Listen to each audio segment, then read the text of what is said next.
Hello, welcome to Jason the Old Millennial. My name is Jason, speaking to you in my basement in the great state of Kansas. In today's video, I'm continuing my series that I started a little while ago, going through all the Harry Potter movies and kind of giving my thoughts on the movies and and also on the books as well as I go through the all 8 movies. I am now at number 4, which is the Goblet of Fire. So stay tuned to hear my thoughts here on Jason the Old Millennial.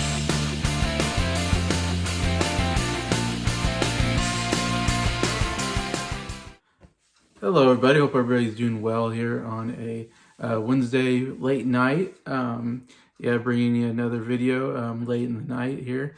Definitely getting very cold in Kansas. It's like below freezing weather now. So we definitely skipped fall. There's no fall, and we go straight to winter. So we just have summer, winter. Pretty much the only 2 seasons we have in Kansas nowadays. But so now I got my good old sweat or kind of long sleeve shirts on and hoodies I wear now. And so, we're going through the Harry Potter movies. And I hope everybody had a happy Halloween, by the way. Yesterday I was working. Didn't really do much on Halloween. Don't usually do much on Halloween, to be honest. But Harry Potter, not a bad series to watch during Halloween. It's got some Halloween elements to it. Going through the Harry Potter movies, thanks to my friend Breyer, who this was his suggestion after he won a contest that I did, a trivia contest, and he got to pick what movie series I would go through, and he picked Harry Potter, which I was happy because I'm a big Harry Potter fan, so pretty easy to go through the series anyways. But so we got now the 4th movie / book, Harry Potter and the Goblet of Fire, which I'm going to show the book first that I have, Harry Potter and the Goblet of Fire. The first thing you notice is how thick it is. This book is 636 pages long. So it's definitely the first book that really took a step up as far as story-wise, how big of a story they're telling. I would almost say the first 3 books combined maybe was as big as this one book. So, and the books after this are as big as well. So J.K. Rowling definitely decided to make these longer. The only issue is when you make the books longer, it's a little bit harder to adapt into a movie because you're going to have to cut out quite a lot of stuff to fit into the movie time. I'll show the movie too. I got the Blu-ray here, of course.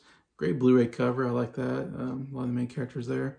Harry Potter and the Goblet of Fire. First time Harry Potter really has kind of the long haircut. It's usually much shorter. That's the one time he kind of grew his hair out for that movie, which is fine. Doesn't look too bad.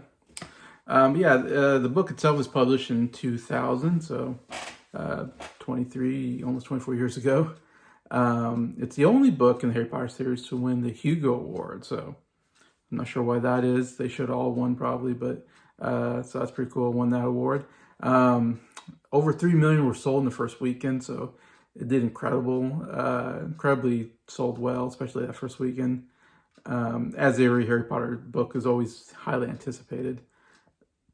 And I think at this point, because I was reading the books along with the movies at this point, and I'm watching from the 3rd movie on, I'm watching them in the theater. And of course, at this point, I forget how many books were out, 4 or 5 books are out at this point. And so I was definitely keeping up with the books, and I was getting ahead of the movies with the books. And definitely read this one. Thought it was a really good book. And I guess I'll get into the positives later, but I think they did a really good job with this one. The director is Mike Newell. This is his only movie that he directed in the series, which I thought he did a really good job. In fact, it's one of my favorite movies in the series, and I thought he did a really good job. Wish he would have came back for more, I would say. Not the one you think of very often, because everybody thinks of Karan, who did the 3rd movie, and then I forget the name of the director who took over the last 4 movies are the main, and then Christopher Columbus did the first 2. So those are the directors you think about when you think about Harry Potter. Steve Kloves, again, is the screenwriter. He's writing all the screenplays for these movies, and really is maybe should be the MVP of this whole series. Steve Kloves does a really good job adapting these books. Like I said, now the books are getting much harder to adapt compared to the first 3. We got some new actors here, some new characters to talk about. First, we got David Tennant coming in. who plays, I forget now, forget the name of the character, but it's a pretty important character, though he's not in the movie a lot. And David Tennant is a guy I didn't really know at the time when this movie came out. I know he's in a series called Doctor Who, which is a series I haven't really delved into. It is a famous sci-fi series, British sci-fi. And David Tennant was one of the Doctor Who's, was I guess very popular. And this is my first introduction to him. I thought he did a really good job. He's really good at playing creepy villain characters, I feel like. And I've seen him in other stuff, and I feel the same way that he does a real good creepy villain. But yeah, he does a good job in the small part he does here. We got Robert Pattinson. I mean, it's crazy. This is like the first time we all get introduced to him. At least, I don't know what else he did before this, but this is definitely the biggest thing he did at this time. And he would have known he'd have kind of this interesting career afterwards. Personally, I don't think he's a very good actor. And even watching this, I don't think he's very good in it. He's fine. I mean, as far as he has a good look to him, he's, tall and handsome. And I didn't think much of it at the time. Of course, now I see Robert Pattinson doing other things. And anytime I see him in a movie, I always think he does a terrible job. I mean, the Twilight series was horrible. I thought it was, and then maybe it's not his fault. Maybe it's just bad, direction and writing. But those movies kind of ruined me for Robert Pattinson, because I saw some of those and was like, oh, this is bad. And he's recently was the Batman. I mean, the biggest role he's done to date, which is a huge, get for him. Because I feel like he definitely, after doing Twilight, I think everybody kind of had a bad feeling about him, like I do. But then there's some people are going, no, he's a really good actor. He did some other movies, independent movies that people were pointing to being really good. And then he did the Batman. I thought his performance was terrible as the Batman. I think he's the worst Batman ever. But other people love him as Batman, and the movie did well. So good for you, Robert. Then we got Brendan Gleeson, one of my favorite character actors out there. I mean, I've loved him since Braveheart back in 1995, playing Hamish, William Wallace's best friend. I thought he was great in that movie, and he's a guy that I'm always seeing him in movies popping up, and he always puts in a good performance. He's one of those guys that I'm always excited to see Brendan Gleeson show up in a movie, because he's really going to bring it, and he does a great job in this movie as well. Miranda Richardson, who plays the scandalous reporter, who kind of sells a lot of lies through her newspaper, plays kind of a comical role here. And then we have to talk about Ralph Fiennes. I mean, Ralph Fiennes plays the villain, Voldemort. The first time we get to see Voldemort. I'm gonna spoil the book and the movies in this review, so bear if you don't know anything about Harry Potter, you're gonna hear some spoiler information. But Ralph Fiennes playing Voldemort. First time we see Voldemort in the flesh come to life, and of course is the major villain throughout the series. But now we see him kind of more what he looks like, and he plays, of course, a big part in the rest of the movies. And Ralph Fiennes, I mean, perfect. All these casting is perfect casting, and Ralph Fiennes really, I mean, he does good villains, I have to say, and this is one of the best villains I think ever portrayed on screen, and Ralph Fiennes totally nails it. Even the small moment he has in this movie, and does even better, I think, in the other movies as well. But yeah, really great seeing him here. The movie got one Oscar nomination. That was for art direction. Again, not much Oscar love going towards the Harry Potter series, including this one. Domestically grossed $290 million, worldwide $896 million. Which is really good, especially back in 2005 when this movie came out. You'd think this would be $1 billion movie nowadays. I mean, with a lot of movies getting to that $1 billion a lot easier, but still not as good as, didn't sell as well as the first movie I know, and maybe first two. It seems like every movie, the sales aren't getting as high for some reason. Would you think they'd be getting higher? But still very good. I mean, almost $1 billion. So really well done. All right, so I get into my positives and negatives of this movie. And just to say, I'm a huge fan of this movie. It's one of my favorite in the series. I've always really enjoyed this one. I think they actually do a pretty good job adapting it, because like I said, it's kind of hard because it's a pretty big book, and try to adapt it in there. So the movie is a pretty fast pace, I would say. It has a really good pace to it because they're trying to cram in a lot of stuff in it, and they do a pretty good job. One of my positives is I love this change of the story structure of the movie. As every movie kind of starts with Harry Potter starts with the Dursleys, and you see how terrible the Dursleys are, and you have to go through all that. And then And then he finally, usually catches up with the Weasleys and Hermione, and then eventually goes on the train to Hogwarts, and then he gets to Hogwarts, and then they have a new defense against the dark arts teacher you have to learn about, and then they learn some new, spells usually that have some importance, and you bring in new characters, and then you have a Quidditch scene, and then all this. Anyways, that's the normal like story structure. But this one, I love just definitely just turns it on its head. Starts with them going to the the Quidditch World Cup scene, and that's such a great scene. I love that we get to see more of the Wizarding World. We get to learn more that they have this it's like the soccer World Cup, but it's Quidditch because Quidditch is their big sport, only sport that you really talk about, but their big sport.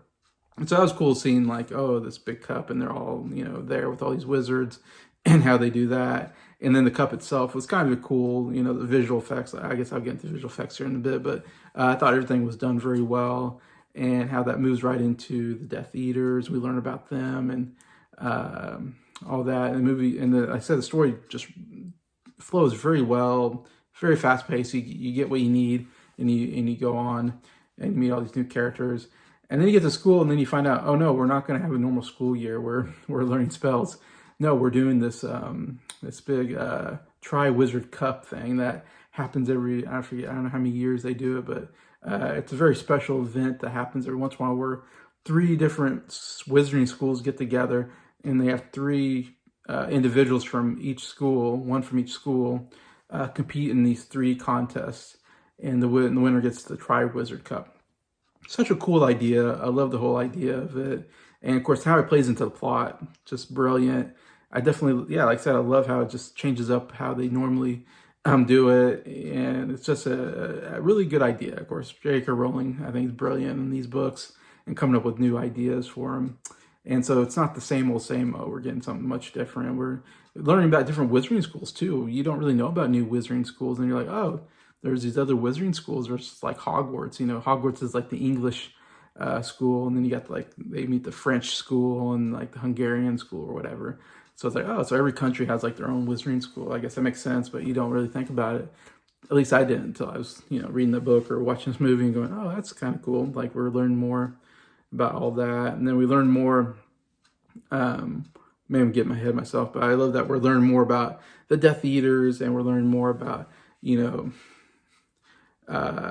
even Snape used to be Death Eater, and we're learning about like the Durmstrang, their principal, whatever you call him, headmaster, is a former Death Eater, and you kind of learn a lot about who they are, and and followers of Voldemort and all that. And so there's a lot of good stuff there I like as well. I forgot, even the very beginning scene, actually there's a scene right before the World Cup that was really good, where you see Voldemort and you see David Tennant for the first time. You don't know who he is, and you see Wormtongue there, and you see Nagini, the snake, and that's a really well done scene, I think. But yeah, they put all they needed in the story somehow, and somehow made it all work. It's pretty incredible. But yeah, that's one of my favorite things. Another big positive is I thought the action was done really well in this movie. I think one of the best action movies in the series. A lot of that was because of the Tri-Wizard tournament itself. First, we get that the World Cup is, a lot of action there. That's really well done. A lot of good sound. Yeah, very exciting. My favorite, though, probably my favorite part is the dragons. I love the whole dragon scene where he has to go get the egg, and then the dragon gets loose and it's chasing him on the broom, and then they're on the rooftop, and the roof is like he's sliding down the roof, and the dragon is like climbing like visually it's amazing. Love the whole setting, and it's a really good action sequence. I think that's really well done. Anyways, that, and then you got the underwater with the mermaid people, whatever they are. And, you got that scene, it's fine. And then the third part, which is the maze, was also really kind of cool, which there's more to it in the book. That's a longer scene, but they didn't have time to do that much. So it makes sense, but still, pretty cool idea, having to go through this maze to find the Tri-Wizard Cup to win the whole thing, and everything that goes wrong. So yeah, I think really good action all around.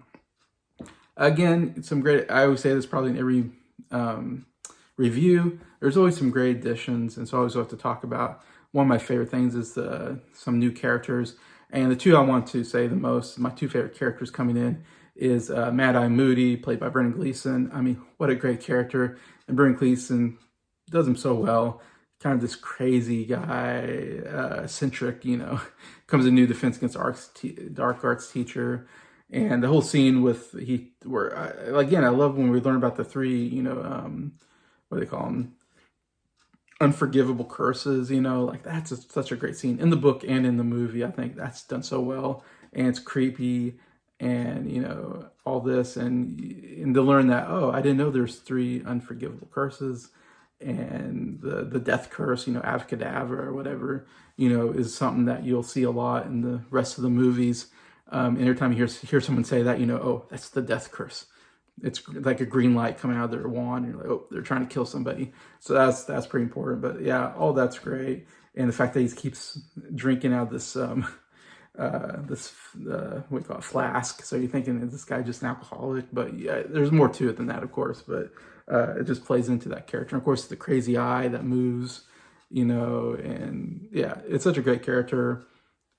Beautifully done by Brendan Gleeson, one of his best roles.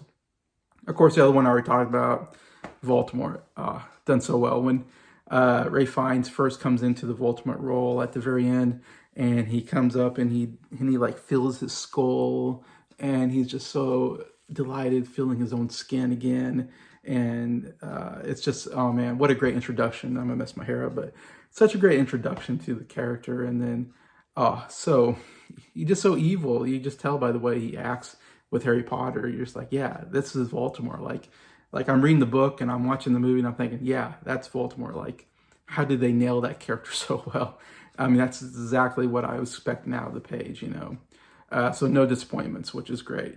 Because there always could be disappointments when you're trying to watch a movie that's based off of a book. But man, they nailed all the characters, and especially Voldemort, they had to nail that character.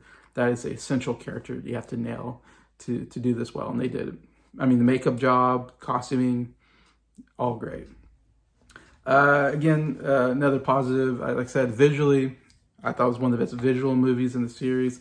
Like I said, I love the three, different tasks they have to do. I thought a lot of good visuals there. Like I said, the World Cup, the Quidditch World Cup, I thought visually was so great. I love how the Irish, have that big dancing leprechaun, and then the Durang people come in and they got fireworks going. It's like, oh, this looks so great.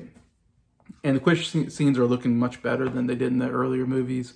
So the visual effects are definitely getting better, of course, with each movie. And I feel like this does a really good job in total.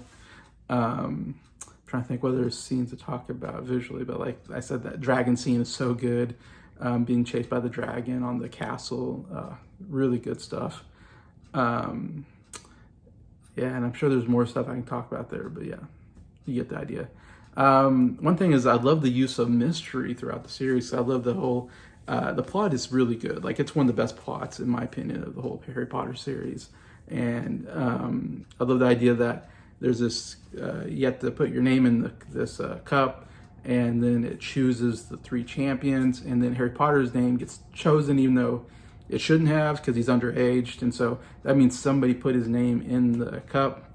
Someone cheated, and that means the only person who could have done that, someone very powerful. Only a very powerful wizard would be able to break the rules that way and be able to manipulate the cup into picking a fourth champion, which is Harry Potter. And of course, everybody's like, Harry Potter, did you do it? And of course, like, no, I didn't do it. Of course, one thing, how would I know how to do something like that? I'm not that good of a wizard that I can, figure that out.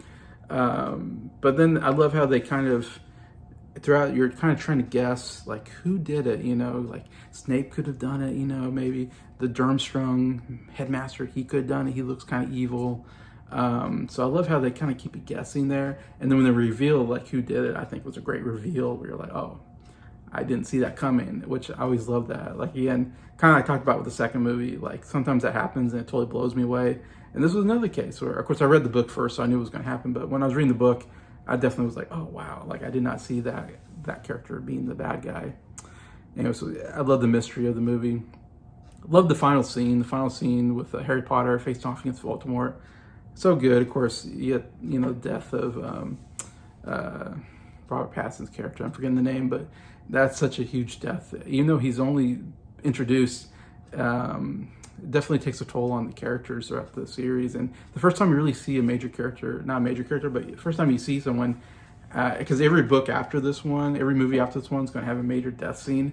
And this is like the first one where like, oh wow, that was a, and it was kind of sad. I mean, the father crying over the body. I mean, I like shed a tear when I watched that. It's very well done overall. But yeah, and the fact that Voldemort's back. I mean, what a huge, I mean, it's the biggest part of any of the movie series that, the main bad guy is kind of there, but he's not. But then in this movie, it's like, oh no, now he's there. He's a real threat now. Anyway, so yeah, really good final scene. A lot of shocking stuff there. Of course, like I said, when they reveal who the bad guy is and the whole Mad Eye Moody thing, very well done. The last positive I'm going to say, I have a lot of positives because this is such a good movie. Is I love the pensieve. The introduction to the pensieve is one of my favorite parts of the whole Harry Potter series. That you can put your memories into something, and then you can view the memory like you're looking at a movie, but you're looking at your memory, and you're like in the movie. Basically, you're in your memory, though no one can see you. You can see them and hear them, and kind of you can't interact, but you can kind of see what's going on. And when it's the first time we've seen that object, and Harry Potter kind of gets in it, and then we see the whole trial scene through it, and we're gonna see it again. And I know the fifth, maybe, and I know the sixth book, we see it really well done. And then there's a huge part in the seventh book as well that uses the pensieve very well. So I love the pensieve, love the whole idea of getting backstory by looking at people's memories. So good. All right, for the negatives, and there's not a lot of bad negatives. Like I said, I really like this movie. I put Robert Pattinson as a negative, and maybe that's more because I just don't think he's a very good actor since this movie, the Twilight movies, just ruined him. But Moaning Myrtle has one scene in this movie, and like I said in the second movie, she's one of my least favorite characters.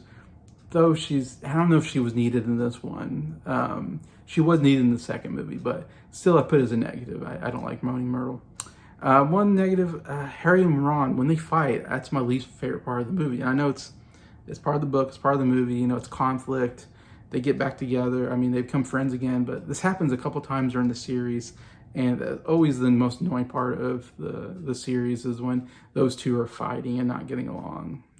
I don't like it.